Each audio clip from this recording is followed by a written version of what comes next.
MCQ number 10 આની અંદર આપણને ત્રણ રાશિ અને ત્રણ મૂલ્ય આપ્યા છે અને એની ઉપરથી બીજી ત્રણ રાશિના મૂલ્યો શોધવાના છે. જેમ કે આપણને જે આપ્યું છે એને પહેલા લખી દઈએ. જેમ કે વેગ એટલે v 3 × 10⁸. બધાને એકમ લખતો નથી કારણ કે ઇનફ છે, ખબર છે. પ્રવેગ એટલે g અથવા a લખો 10 મીટર પ્રતિ સેકન્ડ. પ્રેશર એટલે દબાણ p બરાબર 10⁵ એકમ Nm/m². વેગનો એકમ ખબર જ હોય મીટર પ્રતિ સેકન્ડ અને પ્રવેગનો મીટર પ્રતિ સેકન્ડ સ્ક્વેર.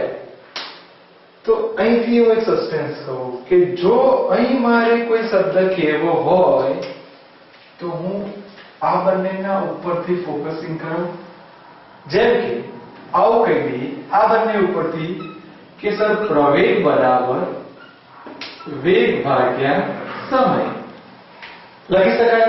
ચલો સમયને ઉપર લઈ જાઓ, પ્રવેગને નીચે લાવો. ધેટ ઇમ્પ્લાઇઝ સમય બરાબર વેગ ભાગ્યા પ્રવેગ. વેગની વેલ્યુ કેટલી છે? 3 × 10⁸. ચલો પ્રવેગની વેલ્યુ કેટલી છે? 10. તો સમય આપણને મળી ગયો 3 × 10⁷ સેકન્ડ. એટલે આપણું પહેલું કામ થઈ ગયું કે જે આપણને સમય પૂછ્યો છે એ સમય તો આપણો મળી ગયો 3 × 10⁷ સેકન્ડ. હવે હું તમને કહું કે સાહેબ વેગ ખબર, ખાસ સાંભળજો. તો વેગનું પારિમાણિક સૂત્ર શું થાય? m0 l1 t-1.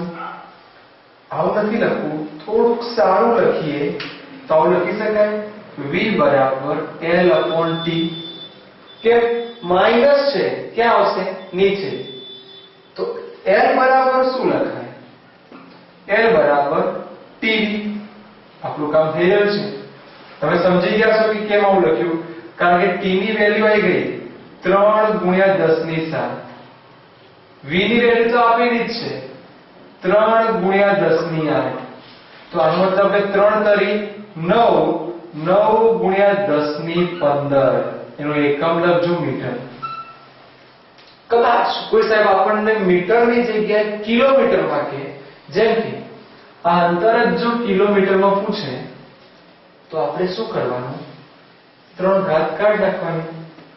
તો 9 × 10⁻12 કિલોમીટર, જે આપણે કન્વર્ટ કર્યું કેમ? સમય મળી ગયો, અંતર મળી ગયું, અને હવે સૌથી ઇન્ટરેસ્ટિંગ વાત કે સાહેબ દળ જોઈએ. દળ કેવી રીતે લાવીએ? તો પકડો દબાણનું સૂત્ર. ચલો દબાણનું પારિમાણિક સૂત્ર યાદ કરો કે દબાણ એટલે p, સૂત્ર m1 l1 t-1 લખાય. લખાય કે ના લખાય? ના લખાય. કેમ?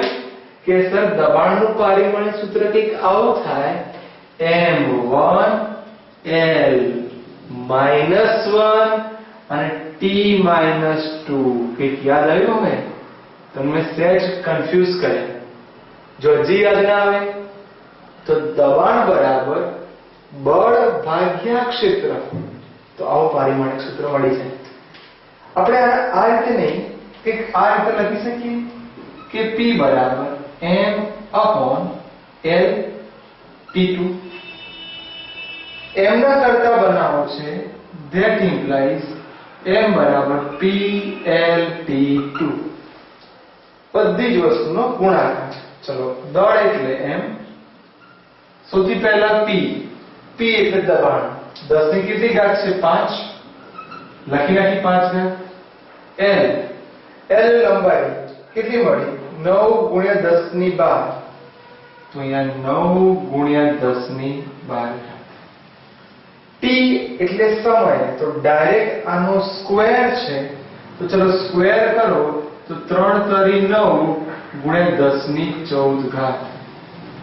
તો હવે દળનું આ મૂલ્ય મળ્યું કે દળ m બરાબર ખાલી 10 ની ઘાત લખો કેટલી થાય? m બરાબર 12 ને 14 26 અને 26 ને 5 31. તો આ 10 ની ઘાત થઈ 31. 9 ગુણ્યા 9 તો 9 9 81. તો આટલા કિલોગ્રામ જવાબ આવવો જોઈએ. ડન. તમને સાહેબ આ રકમ કેટલી રીતે પૂછાઈ શકે? બહુ બધી રીતે પૂછાય. કોઈ આ રીતે પૂછે છે તો હું તમને g માટે એક વાક્ય પૂછું, આ બધી વસ્તુ આવડી. અહીં કોઈ એવું પૂછે કે તમારે વેગમાન શોધવાનું છે. વેગમાન એટલે p. તમારે મને શોધી કહેવું પડશે. બીજું હજી કોઈ સાહેબને કહ્યું કે લાવ મારે કાર્ય પૂછવું છે, તો કાર્ય તમારે મને શોધીને કહેવાનું કાર્ય કેટલું થાય. ક્લિયર? તો મેં તમને એક બહુ સરસ એમસીક્યુ શીખવાડ્યો અને આ બે વસ્તુ છે ટ્રાય કરવા. કોની ઉપરથી? પારિમાણિક સૂત્રો ઉપરથી. તો આ હતો એમસીક્યુ નંબર 10. MCQ number 11. આ એમસીક્યુ માં કોઈ મોટું સમીકરણ આપ્યું અને એમાં અજ્ઞાત રાશિ છે આલ્ફા, અહીંયા આલ્ફા અને બીક્યુ. આ બંનેની વેલ્યુ શોધવાની છે. Alpha divided by B square. તો સૌથી પહેલા થોડા શબ્દો યાદ કરાવો. તો મેં એક સલાહ આપી હતી કે જો રકમની અંદર ક્યાંય બે ભૌતિક રાશિઓ વચ્ચે પ્લસ કે માઈનસ આવે તો બંને સરખા જ કહેવાય, એટલે v બરાબર b. ચલો, v એટલે શું? તો v એટલે કદ. કદનું પારિમાણિક સૂત્ર ભણી ગયા હોઈએ તો આપણને ખબર છે કે એનું જો પાસું વિચારીએ તો પાસું L3 થાય. સાઈડમાં રાખી દઈએ. આલ્ફા, તો કે આલ્ફા લાવું છે ક્યાં? અહીંયા દેખાય છે. તો આપણે સલાહ આપી હતી કે જ્યારે ઘાતમાં હોય તો 1 બરાબર એ ઘાત વાળું પદ આલ્ફા RTV. સાંભળજો હું શું કહેવા માંગુ છું. આલ્ફા જોઈએ છે, that means alpha is equal to RTV. Alpha બરાબર આ આખું પદ. ડન. આલ્ફા ખબર, બીટા ખબર. હવે હું એવું કરું કે આલ્ફા અપોન બી સ્ક્વેર. આલ્ફા ની વેલ્યુ RTV. ચલો, v સ્ક્વેર છે તો v ની જગ્યાએ b લખાય, એટલે અહીંયા ડાયરેક્ટ લખી દઈએ v સ્ક્વેર. સમજી ગયા? તો એક v cut, then implies RT upon v. આ જેનું પારિમાણિક સૂત્ર આવે સાચું. લોકો r નું લખશે, t નું લખશે, પણ યાદ આવે છે કે આદર્શ વાયુ સમીકરણ PV μ RT. ક્યારે લાંબી પ્રોસેસ ના કરવા બેસે. આ g છે, ગુજકેટ છે, શોર્ટ ટ્રિક એમસીક્યુ આપણા છે. તો PV μ RT લખાય, એટલે કે RT ની જ વાત કરીએ તો આનું થાય m1, કમ્બાઈન કરો ડાયરેક્ટ જ, તો m1 L2 T -2. કારણ કે આ એક પ્રકારની ઊર્જા જેવું થઈ ગયું. મ્યુ ને એકમ મોલ નીચે આવે એટલે મોલ ઇન્વર્સ. કોનું મળ્યું? આપણને RT નું આટલો પોર્શન મળી ગયો. બસ આપણે કિંમત મૂકવાનું ચાલુ કરીએ. આલ્ફા અપોન બી સ્ક્વેર છેદમાં તો v છે જ, તો v એટલે તો v નું પારિમાણિક સૂત્ર L3. RT, ચલો RT નું તમારી જોડે છે તો m1 L2 T -2 અને ઉપર લખવાનું મોલ ઇન્વર્સ. સાદું આપો તો આવશે m1 એટલે એટલું L -3 T -2 મોલ ઇન્વર્સ. હવે ચેક કરો કે શું આવો આન્સર કોઈનો આવે છે? યસ, તો આવો આન્સર આવે છે. આવી ગયો. તો આપણો B is the right answer. જોયું?